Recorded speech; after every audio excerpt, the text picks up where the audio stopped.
What is reality? The universe is an interface, not reality. The difference between living and not living is that non-living is outside the interface. Fitness functions are an illusion. Evolutionary game theory, data structure, fitness functions, and payoffs are all a figment of our imagination, and organisms see what they create. Everything we know is an illusion. Space and time are not fundamental. It's an interface that is created from our perceptions. God has no name or personality. It's in the act of being. It creates the data structure, and all the above, so that we can communicate, compete, and to love. Nothing is obvious. We can only speculate if there is some deeper meaning to life. We must have a deeper theory than space and time, because it's not fundamental.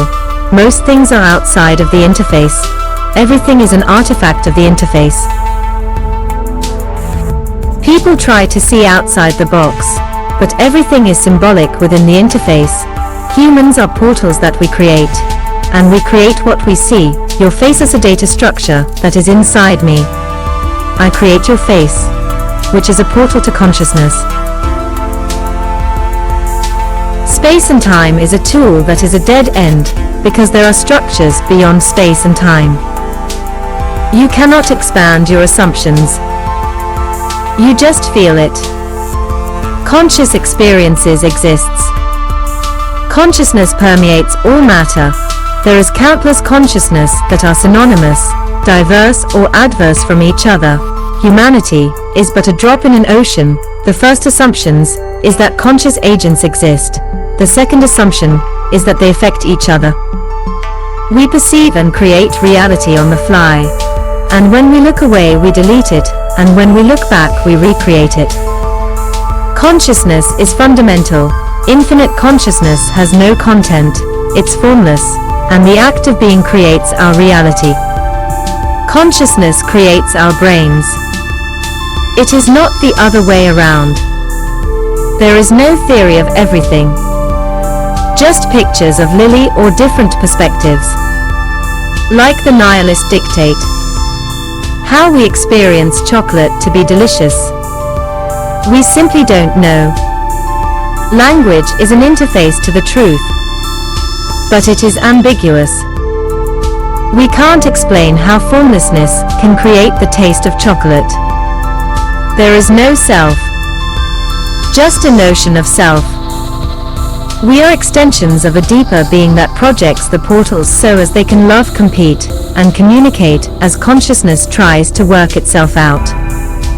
God is trying to become self-aware. You can't get consciousness from a machine or matter, as you can't boot up consciousness from a physical system. There is no physical dynamics. Science is holding the flashlight into the deep fog as we take one step at a time into deep reality. We can adjust our brains with psychedelics and see a different reality by opening a new portal. We create new portals when we procreate or have kids. We are portals of God. Psychedelics tweak the portals, and we see different realities. How our thoughts arrive, they don't know, and space and time is just our perception, not our reality. Mathematics can explain spiritual wisdom clearly. Everything is a matrix that consciousness creates, that is a simulation, according to Nick Bostrom's simulation theory. There is nothing behind us, but a presence that is just being. Nietzsche said, if you gaze long enough into the abyss stares back at you. The act of indication is an act of fact creation. We create our reality. We are attached to space and time, but it's all a product of our observation and assumptions. Evolutionary theory is rewritten for in the end. There is no competition, because in the end we all see from our own perspectives. Incompleteness theory says that consciousness immerses itself in the headset, and it detaches itself from the game of life at death. However, consciousness is real. We communicate through portals or human vessels through space and time, and it is all an illusion. What lays beyond space and time, because space and time are doomed, say the scientists. It is not wrong, it's just not right, as it is not fundamental, but it's a useful tool. Like the periodic table is good for chemistry, but not deep reality. Space and time is not fundamental. It's useful for our reality, but not in our sub-reality. Consciousness creates space and time as a data structure. Conscious experiences are feelings, not reality. We feel and then assume that they exist and they appear. The first assumption: there are numerous consciousnesses. Human consciousness is just a drop in the bucket, which are all constituents of God, or the whole. The second assumption is that they communicate with each other as the infinite intelligence, or God tries to work itself out and discover its self-awareness and transcend our reality. However, there are only experiences. There is no self, just conscious entities and conscious agents that are a conscious interface, that are extensions of the whole, having a holographic experience. At death we remove the virtual reality headset and reconnect with consciousness, or the source. We assume reality. Our brains are what consciousness makes up, and even neutrons don't exist. Consciousness is fundamental. It's the only reality. There is an infinite variety of consciousnesses with different realities. When two consciousnesses interact, it's a conscious agent. Consciousness is more fundamental than space and time. Two miracles or unexplained events is that chocolate is delicious and consciousness evokes consciousness. Consciousness creates space and time. Infinite consciousness transcends any content. It is beyond reality, for it's consciousness that creates reality. The formless creates the form, but humanity doesn't know how to connect. There is one conscious agent, a timeless being that precedes conscious thought. It probably learns about itself from its projections to transcend our reality. The more complex the organisms, the more complex the consciousness. Reality comes from non-space and time, that is the true nature of reality. A conscious realist approach, not anti-realism, is that space and time is only in our perceptions. Life is ephemeral. We create our reality, like a virtual reality emulation, and we all see our versions of reality, and reality only happens while we look at it. So why do we fight over things, if we create our reality? So love, not war, is the way. Spiritual wisdom is a key insight, and it is the path to reality. Consciousness is fundamental to reality, as what we see is what we make of it. As we create and delete our reality in our everyday lives. Things are ephemeral and we are the authors of reality. Consciousness doesn't die as it's outside of time and space, and we live in a simulation, and the simulation can't create consciousness. So consciousness is fundamental and infinite. In front of our eyes is the simulation, but there is nothing behind us, there is nothing but a presence. It's pure consciousness. So all wars, fighting, etc. are all gone when we take off the headset, and everything is pointless. All the attachments to the interface are irrelevant. Only the now is important in one's conscious reality. We are all either lost or playing the game, but what lays beyond the game, or the interfaces of reality? The act of observation creates a fact creation. We create our reality. Basically, we are not in space and time. We are only attached to reality. We give it all up when we die. But we don't die, we just detach from the interface. Love is fundamental. Love is one.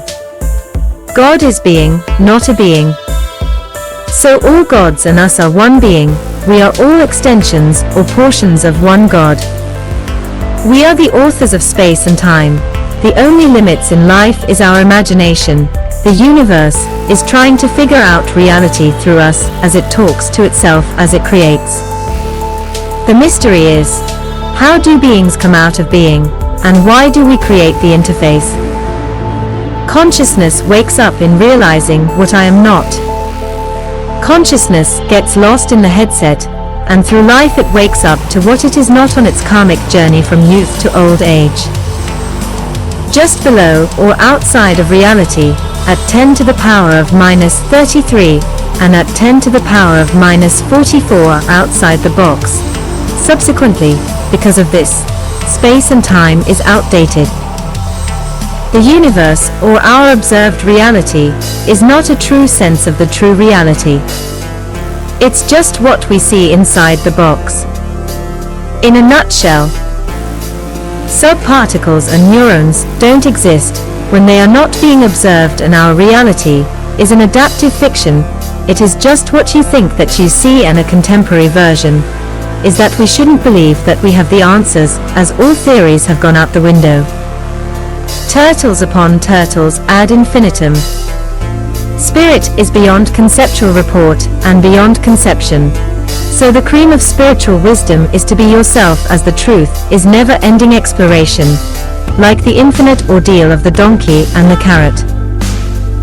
Space and time is an illusion. We must go beyond it to understand reality. But the act of being is the true path, and it's beyond a conception and non-conceptual reality framework. However, let me put forward a hypothesis that can place us on the path to reality. Consciousness cannot be created from within reality, but reality can be created from consciousness, according to the latest scientific, theoretical, mathematical findings and research. Therefore, consciousness is a non-reality, and it's outside of space and time, and it creates reality. How it does this is by creating portals or conscious agents that are extensions of itself, who in turn, as humans and or life, create an interface of what we assume is our reality from our feelings with our assumptions. Basically, God creates our realities through us. Or in short, God creates life and life creates reality, which is a simulation from an interface. So it's a virtual reality, but what does it emulate?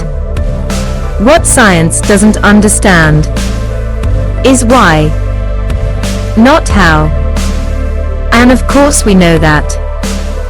It is because through us conscious agents that the simulation is created, and we take our experiences along with our environment of the simulation with us in the light at physical death, and ultimately we self-actualize God's peak potential. That being a reality where the spirit and the flesh are one, and God becomes a living entity through our recognition of its existence and its awesomeness. And it awakes and stops being a transpersonal entity and becomes a conscious being or entity, and together we all create from all of our joint experiences and environments eternal matter, which completes the journey from God's precognitive dream experience into existence.